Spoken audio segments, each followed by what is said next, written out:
High viewers, ఈరోజు మన Russia మహిళ మన అనబడి ఎందుకు యూసెస్ అంటే ఆ నీనా క్విటీనా ఆమె చెప్తున్నటువంటివి జీవిత రహస్యాలండి. నాకు చాలా చాలా బాగా నచ్చాయి.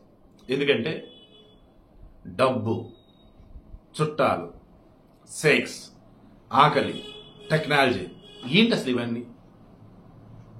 ఎటు తీసుకెళ్తున్నాయి మనల్ని? ఏం కావాలి ఈ దేహానికి?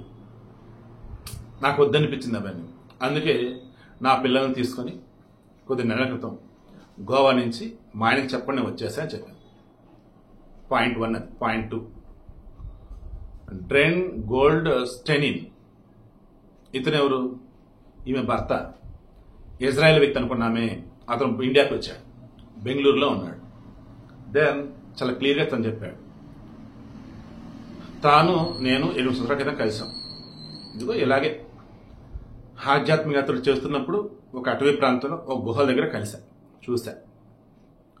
ఇద్దరి మైండ్ సెట్ అంతా ఓకే అని. దెన్ అప్పుడు తన దగ్గర కొడుకు కూడా ఉన్నాడు.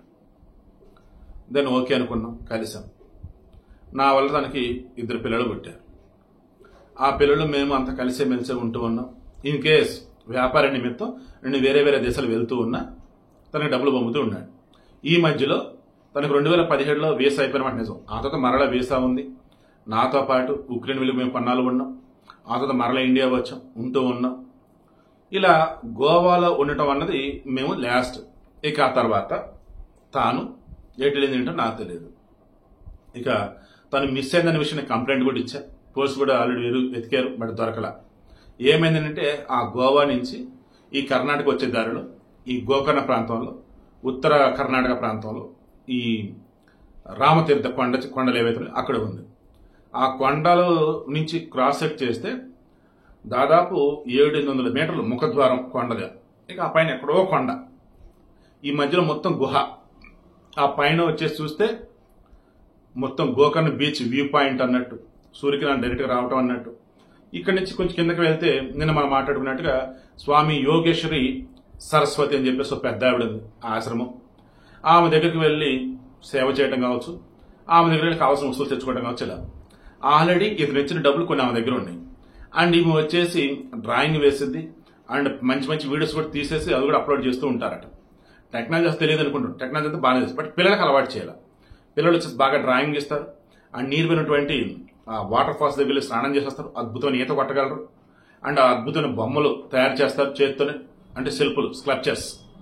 సో పిల్లలు వచ్చేసి హైలీ టాలెంటెడ్. పెద్ద పెద్ద వాళ్ళు కూడా అంత టాలెంట్ ఉండదు అనమాట. అంత టాలెంట్ ఆ పిల్లలకు ఉంది. ఈమె నేర్పింది. అండ్ ఈమె 4 బిడ్డలు పుట్టినారు కదా, 4 కూడా ఈమె ప్రసవం చేసుకుంది, ఎవరు హెల్ప్ లేకుండా, వితౌట్ డాక్టర్ హెల్ప్ అన్నట్టు. ఈ 2 ఆడపిల్లలు ఉన్నారే ఇక్కడ ఇతని వల్ల పుట్టిన వాళ్ళు. కొద్ది నెలల క్రితం ఈమె కొడుకు కొన్ని చనిపోయినట్టుగా, ఆమె కొడుకు వయసు 21 సంవత్సరాలు. అతను ఇక్కడ చనిపోయాడట. ఇంకో కొడుకు రష్యాలోనే ఉన్నాడట. సో విషయం ఏంటి ఇప్పుడు చెప్తున్నది? ఈమె దృష్టిలోనే కదండి, ఈవెన్ మీరు మహాభారతం కూడా మీరు తీయండి. అందులో ఎలా ఉంటారంటే తపోనిష్టతో ఉన్నటువంటి వాళ్ళు కోరికలకు దూరంగా ఉంటారు. సమ్ టైమ్స్ ఇక ఆ కోరికలని జయించలేము, ఆ కోరిక తీరితేనే మరలా మన పనిలో ఉంటాం అనుకున్నప్పుడు జరగాలి. అది ఏంటన్నప్పుడు సెక్స్. పరాశరుడికి సంబంధించి మత్స్యగంధి, సత్యవతి, అలానే వాళ్ళకు పుట్టినటువంటి వాడే మన వ్యాసుడు. అలాగే మీరు మొత్తం తీయండి, ఋషులు అన్నవాళ్ళు, మునులు అన్నవాళ్ళు నిరంతరం దీక్షలోనే తపస్సులోనే ఉంటారు. ఊహించని విధంగా ఎవరి మీద కామ కోరికలు కలిగితే అవతల ఉన్నటువంటి యొక్క కన్యత్వం భగ్నం కాకుండా అండ్ వీరి కోరిక తీరే విధంగా ఆమెను ఒప్పించి కలుస్తారు. దెన్ ఆమె కూడా చెప్తారు, ఈ సెక్స్ అనేది ఒక కోరిక, ఒక ఆకలి లాంటిది. అది ఆ కోరిక తీరిన, ఆకలి తినటం అయిపోయినా ఇక నీ దారనేది నా దారనేది, కానీ నీకన్నది ఇబ్బంది రాకూడదు. కాబట్టి ఏం కావాలో కోరుకో, నీకేం కావాలో చెప్పు. లైక్ ఓ రకంగా ఈమె అతను అలాగే అనుకున్నారు, ఈ రష్యా మహిళ, ఈ ఇజ్రాయెల్ ఈ గోల్డ్ స్టైన్ అనేది. అలా అనుకున్న మూమెంట్లో నాకల్లా ప్రకృతి కావాలి. ఆమె 15 సంవత్సరాలలో 20 దేశాలు పర్యటించింది. ఈ 20 దేశాలలో కూడా ఎక్కడికి వెళ్ళినా అడవుల్లోనో, కొండల్లోనో, గుహల్లోనో స్టే. మన దేశంలో వచ్చేసి రిషికేష్, గోవా, ఈ గోకర్ణ ఈ ప్రాంతాలు. ఈవెన్ ఆమె దగ్గర పాస్పోర్ట్ 2024 అక్టోబర్ ఆర్ ఆగస్టుకి అయిపోయింది. ఆ తర్వాత ప్రొసీజర్ ఎలా ఏంటని చెప్పేసి అనుకున్న మూమెంట్లోనే గోవాలో ఈమెను ఉంచాడు. ఆ తర్వాత ఆయన రష్యా ఎంబసీ వాళ్ళతో మాట్లాడుతూ వాళ్ళు ఇజ్రాయెల్ ఎంబసీ వాళ్ళతో మాట్లాడుతూ సంథింగ్ ఏదో చదువుతున్న మూమెంట్లోనే ఇక ఈమె చెమ పెట్టకుండా వచ్చేసింది అనమాట. సో ఇప్పుడు విషయం ఏంటి, వీడియో ఇంట్రెస్ట్ మీకు అర్థమైందా? నేను మునులు ఋషులు మనం కూడా నచ్చినంత సెక్స్ వచ్చి పిచ్చి పిచ్చి పనులు చెప్పను, ఆలోచన మైండ్లోకి రానియొద్దు. ఏమంటానంటే ఇందాక కామెంట్ కూడా పెట్టాను, ఆధ్యాత్మిక చింతనలో ఉన్నప్పుడు ఇహపర భోగాలకు దూరంగా ఉండాలని అనుకున్నప్పుడు వాళ్ళు నిజంగా అందరికి దూరంగా బతికేస్తూ ఉంటారు. ఆకులు అలములు ఇంకా ఏదైనా అడవులు దొరికే తింటే హ్యాపీగా బతికేస్తూ ఉంటారు. అలా బతికేస్తున్న మూమెంట్లో వారికి గనక ఆ సెక్సువల్ డిజైర్ అనేది గనక హెవీగా వాళ్ళని గనక దహించేస్తూ ఉంటే ఇక దాని మీద ఇక మంటలాడు ఆర్పాలి అంటే ఇంక సెక్సువల్ కలవడం తప్ప వేరే ఆప్షన్ ఉండదు వాళ్ళకి. అలా కొంతమంది ఉంటారు, ఇంకొంతమంది దాన్ని కూడా జయించేస్తారు. ఇక వాళ్ళు పుణ్యాత్ములు పరమాత్ములు, ఇక ఈ సృష్టిలో అద్భుతమైనటువంటి శక్తి ఉన్నటువంటి వాళ్ళు.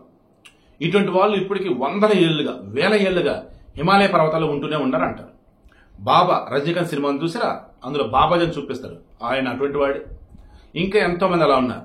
సో ఫైనల్లీ నేను చెప్పేది, నిజమైనటువంటి ఆధ్యాత్మిక భావన అన్నప్పుడు మీరు ఒక్కలు అన్నట్టుగా ఉండండి తప్ప బంధాలు బంధుత్వాలు మీతో పాటు రిమైనింగ్ వాళ్ళు అన్నట్టు కనుక ఉంటూ ఉంటే వారిని ఇబ్బంది పెట్టిన వాళ్ళు అవుతారు. లేదు వాళ్ళు కూడా మీలాగా ఉంటే దాన్ని ఒక చక్కగా ఒక ఆశ్రమం పెట్టండి, ఎంతమంది భక్తులు వస్తూ ఉంటారు వాళ్ళకి 4 మంచి మాటలు చెప్పండి, దాన్ని ఆటోమేటిక్గా మీకంటూ కొన్ని ఫండ్స్ వస్తాయి.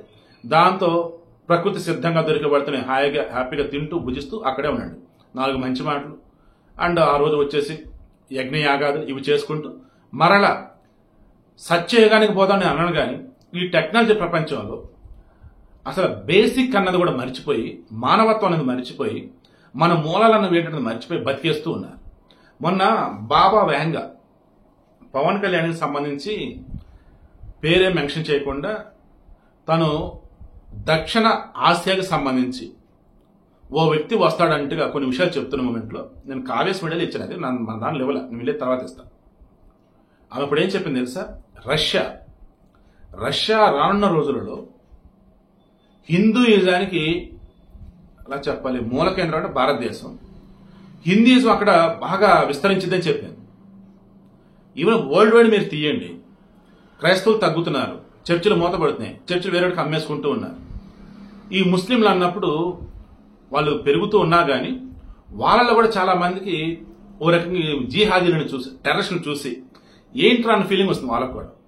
ఈవెన్ ఇరాన్లో కూడా హిందువుల సంఖ్య పెరుగుతుంది. అక్కడ తెలుసా మీకు, కరుడుగట్టిన ముస్లిం దేశం అది, బట్ అక్కడ హిందువుల సంఖ్య ఒక ఏరియానే ఉంది అక్కడ. అలా ప్రపంచవ్యాప్తంగా చాలా చోట్ల హిందువులు పెరుగుతున్నారు. హిందువులు పెరుగుతున్నారంటే సనాతన ధర్మాన్ని ఫాలో అయ్యే పెరుగుతున్నారు. దేవుడు అంటే ఎవరు, మనిషి అంటే ఎవరు, దేవుడికి మనిషికి మధ్య ఉండే రిలేషన్ ఏంటి, ఇవి తెలుసుకున్న వాళ్ళు పెరుగుతున్నారు. ప్రకృతి దేవుడు మనిషి ఈ మూడే ఇదే నిజం అది తెలుసుకున్నారు. ఇది తెలుసుకున్న వాళ్ళు ఆటోమేటిక్గా హిందువులు సనాతన ధర్మంలో భాగమైన వాళ్ళు. సో రానున్న రోజులలో రష్యాలో పెరుగుతారంటే మేబీ ఈమె ఇక్కడి నుంచి రష్యా వెళ్ళిపోయి అక్కడ ఒక ఆశ్రమాన్ని స్థాపించి అలా అక్కడ ఉన్న వారికి సంబంధించిన నిజమేంటో చెప్తే ఆటోమేటిక్గా వాళ్ళే హిందువులుగా మారొచ్చు. ఇతను మాత్రం ఏమంటున్నాడు, లేదు రష్యా వెళ్తే చాలా ఇబ్బంది అయిపోయింది, నాతో పాటు పంపించండి నేను తీసుకెళ్లిపోతాను అన్నాడు. ఇజ్రాయెల్ వెళ్తాడా, ఉక్రెయిన్లో ఉంచుతాడా, లేదన్నప్పుడు ఎక్కడ ఏంటన్నప్పుడు ఇతను మల్టిపుల్ దేశాల్లో ఇతని వ్యాపారాలు ఉన్నాయి. అండ్ ఇతను కూడా ఈ ట్రావెలింగ్ అనేది చేస్తూనే ఉంటాడు.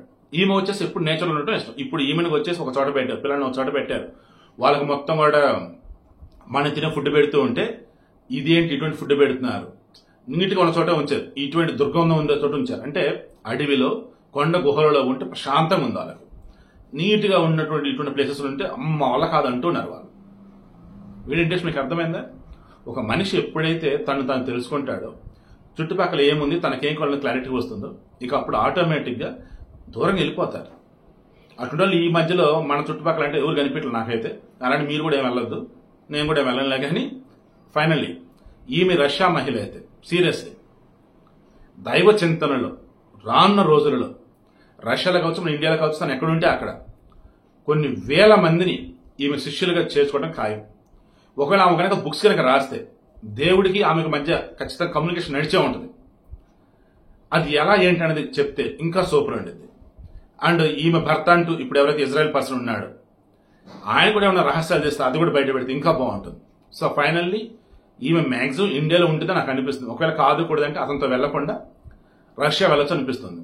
ఇక పుట్టిన పిల్లలు ఉన్నారే, వాళ్ళు ఇక్కడ పుట్టినారంటే భారతీయులు అంటే లెక్క. మరి వాళ్ళ అమ్మతో పాట అంటే మరి అమ్మతో పాటే. వాళ్ళ నాన్న వచ్చేసి పిల్లలు నాకు కూడా కావాలని అంటున్నాడు, నేను కలిసిమెలిసి ఉందని అనుకుంటాను అంటున్నాడు. ఈమె వచ్చేసి నాకు వద్దురా బాబు అని అంటుంది.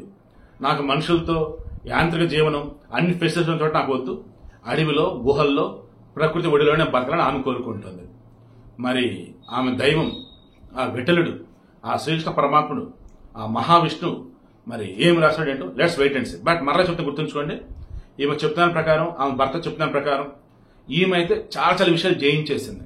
చాలా చాలా విషయాలు ఏది నిజం ఏది అబద్ధం తెలుసుకుంది. ఈ మధ్య కాలంలో నేను చూసిన వారిలో నిజంగా దేవునికి అతి దగ్గరగా వెళ్ళినటువంటి పర్సన్ ఈమె నాకైతే అనిపిస్తా ఉంది.